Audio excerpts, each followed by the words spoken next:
Welcome to the Operate podcast, where we explore alternative weed control solutions developed by 8 operational groups from 7 countries across Europe. These groups bring together farmers, applied researchers, and academic institutions from the Mediterranean, Atlantic, and Nordic areas. The idea is to ensure a balanced representation of different farming systems. Our mission is to share these innovative non-chemical weed control practices with stakeholders across Europe. I'm Lorenzo Gagliardi, a researcher at the University of Pisa, and today I'm excited to talk about one of the most promising techniques we've seen tested, dead mulch application in the vineyard and the row area. To help us dive deeper into this, I'm joined by Lorenzo Tramacere, Operate National Network Operator for Italy, and an expert in sustainable vineyard soil management. Lorenzo, welcome! Hi Lorenzo, thanks for inviting me. It's a pleasure to be part of this discussion. So, let's start from the basics. Could you explain to our listeners what we mean by dead mulch in vineyards and how this practice was explored within the Operate project? Sure. Dead mulch refers to the application of organic material, like plant residues or straw, on the soil surface under the wine rows. Its main goal is to suppress weed growth by blocking sunlight and creating a physical barrier that prevents weed germination and development. Within Operate, we focused on this technique because it offers multiple ecosystem services beyond weed control. It helps conserve soil moisture, protects against erosion, and moderates soil temperature, especially important under Mediterranean conditions, where summer heat can be extreme.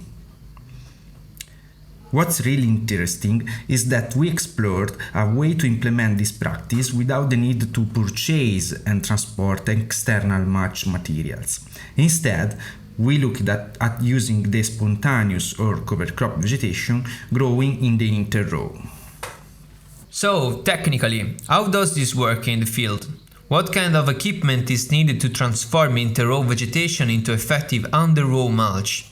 There are two main types of equipment: mulching windrow makers and mowing windrow makers. Both are mounted implements that manage the vegetation in the interrow and redistribute it under the vines. The mulching models cut and shred the biomass, then use augers to transport it under the row. They are very effective when a finer, more uniform mulch is needed. The mowing models, instead, cut the vegetation and deflect it using adjustable flaps or blades. They are a bit simpler and are great for vineyards with narrower rows. Both can operate at speed up to 6 km per hour and ensure efficient coverage over large areas.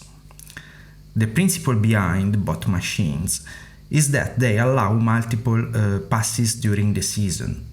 As vegetation grows in the interrow, it is progressively transferred under the vine, layer by layer.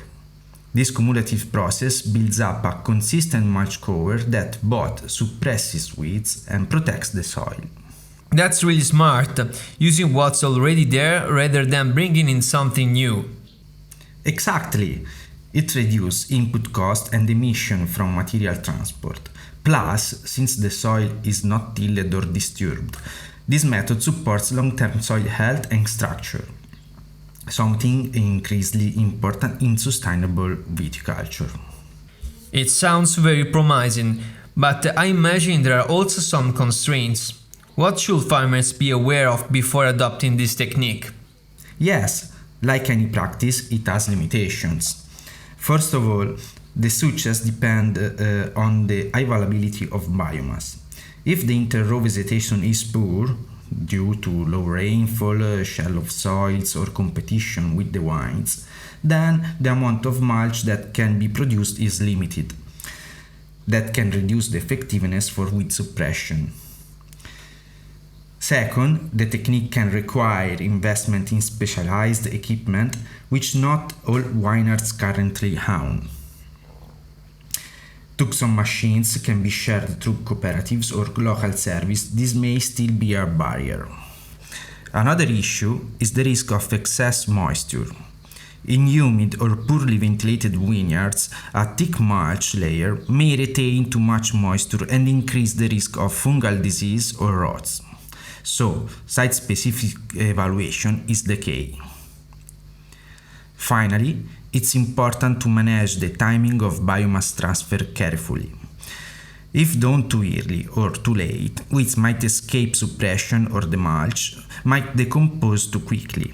And what feedback have you received from farmers or stakeholders involved in the project? Are they interested in adopting this technique? Yes, definitely.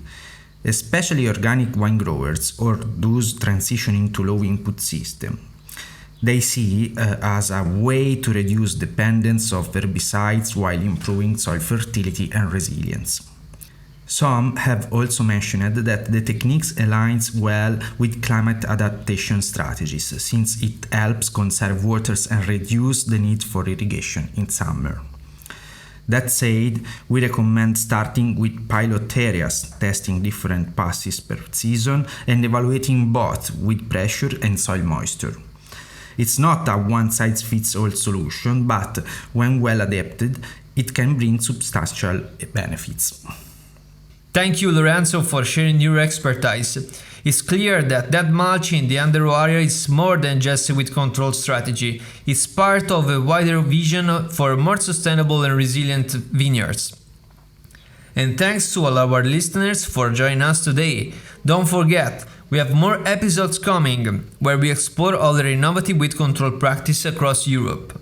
In the next episode, we will talk about cover crops as a tool for non-chemical weed suppression. Stay tuned.